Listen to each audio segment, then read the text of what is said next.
On Saturday, my administration helped broker a full and immediate ceasefire, I think a permanent one, between India and Pakistan, ending a dangerous conflict of two nations with lots of nuclear weapons. Operation Sindoor को लेकर cease fire की पहल किसने कराई या मध्यस्थता किसने कराई? भारत कह रहा है कि इसमें अमेरिका का कोई योगदान या अमेरिका का कोई हाथ नहीं है। डीजीएमओ का फ़ोन आया था और फिर सीधे बातचीत हुई है। लेकिन अमेरिकी राष्ट्रपति डोनाल्ड ट्रंप की तरफ से उस दिन भी एक ट्वीट आया था और उसके बाद डोनाल्ड ट्रंप की तरफ से अब उन्होंने बयान दिया है। व्हाइट हाउस में क्या कहा है उन्होंने, उनके बयान के मायने क्या हैं, इस चीज़ को समझते हैं। क्या वो वापस इस बात को कह रहे हैं? अंकुर जी मेरे साथ मौजूद हैं। अंकुर जी, ये अब क्या कह रहे हैं डोनाल्ड ट्रंप?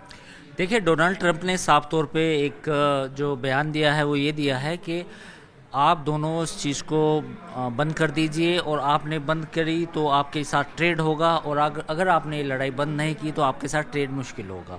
ये डोनाल्ड ट्रंप ने कहा है। उन्होंने ये कहा है कि मौजूदा जो भी अंडरस्टैंडिंग हुई है दोनों देशों के बीच में, इसमें हमने मदद की है। हमने दोनों को समझाया कि दोनों समझिए, आप अपने विजडम का इस्तेमाल कीजिए और इस जो आपस में जो तनाव है इसको कम कीजिए। तो डोनाल्ड ट्रंप का जो बयान है वो ये है।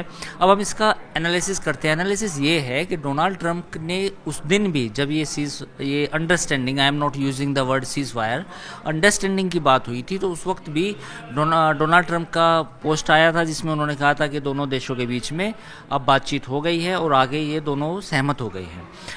अब जैसे ही प्रधानमंत्री राष्ट्र के नाम संबोधन करने जा रहे थे, ठीक उससे पहले डोनाल्ड ट्रंप की ये जो बाइट आती है, ये जो बयान आता है, ये अपने आप में एक लगता है कि कुछ तो है, कुछ इन द सेंस, यानी कि डोनाल्ड ट्रंप जो है पहले से पहले ही बोल दे रहे हैं। जबकि एक सवाल मेरे मन में ये भी है कि पाकिस्तान का नाम लेते हैं कि ट्रेड करेंगे।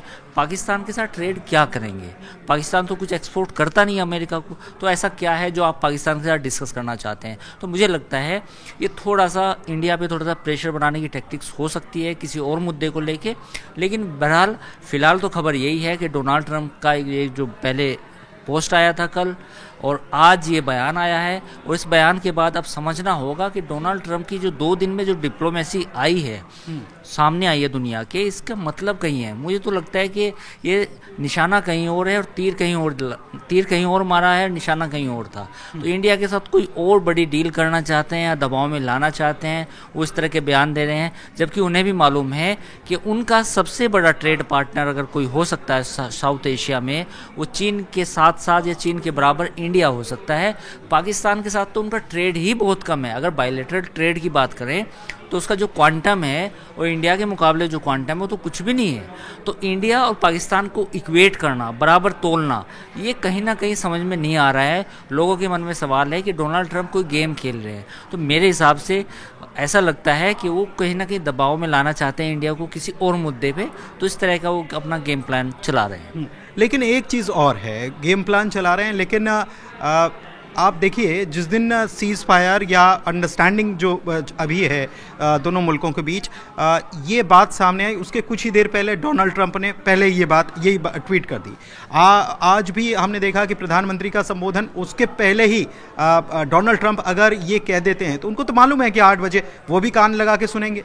तो ये क्या बता रहा है कि हमने पहल की है, लेकिन उस वक्त और इस वक्त में फ़र्क ये है कि हमने भी कोशिश की और उस वक्त उनके शब्द जो थे वो थे कि हमने मध्यस्थता की। थोड़े से शब्दों में हेरफेर है।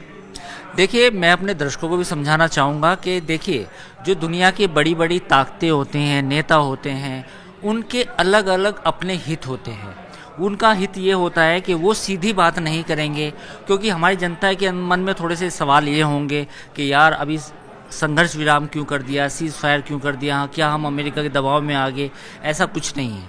कई बार वर्ल्ड की जितनी भी ताकतें होती हैं वो अपना गेम खेलती हैं और ये मैसेजिंग देने की कोशिश करती हैं कि हम ही सुपीरियर हैं, जबकि क्या पता उनका रोल हो भी या ना भी हो।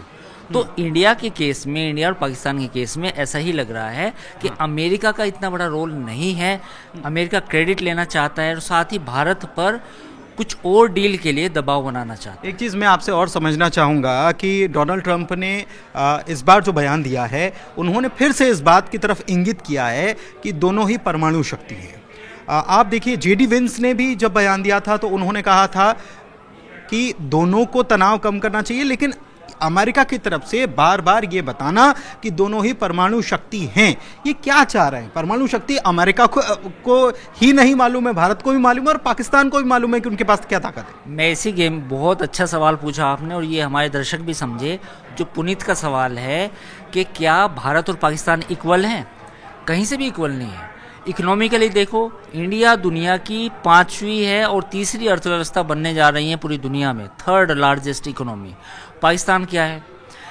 इंडिया की जो एयरफोर्स की पावर थी, एयर डिफेंस की पावर थी, आपने खुद देखी, मतलब दर्शकों ने भी देखी, पूरी दुनिया ने, अमेरिकन एक्सपर्ट्स भी बात कर रहे हैं अमेरिकन एक्सपर्ट हैं, उन्होंने भी खुद देखा कि यार एक भी मिसाइल इंडिया में घुस नहीं पाए, एक भी J-17 J-19 अंदर नहीं आ पाया।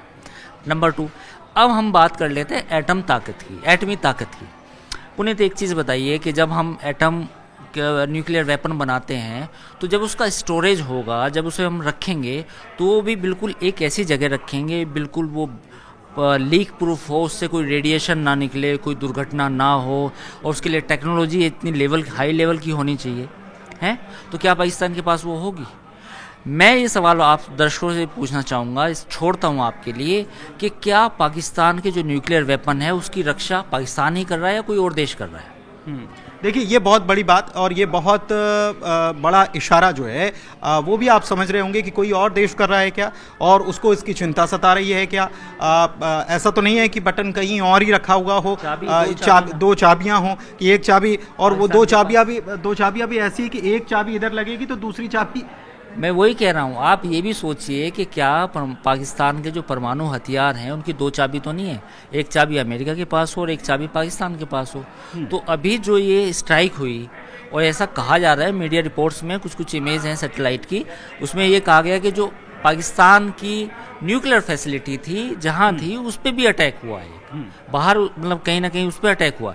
तो उस अटैक के बाद अमेरिका कहीं घबराया तो नहीं? उसने सोचा यार इंडिया कहीं आगे तो नहीं बढ़ रहा। ठीक है, एक चीज और आपको बता दें, अमेरिका की तरफ से स्नैच एंड ग्रैब एक प्लान तैयार किया गया था 9/11 के बाद। उसको इस बात की चिंता सता रही थी कि कहीं ना कहीं पाकिस्तान के एटमी हथियार जो हैं वो आतंकियों या इनके पास तो नहीं लग सकते। तो ये प्लान था, अब इसके ऊपर कितना काम किया गया, ये तो बहुत सारी चीजें, अभी फाइल्स तो नहीं खुली हुई हैं, लेकिन इशारा आप समझ गए होंगे। डोनाल्ड ट्रंप का महत्वपूर्ण बयान, और समझिए उनके बयान के मायने। धन्यवाद।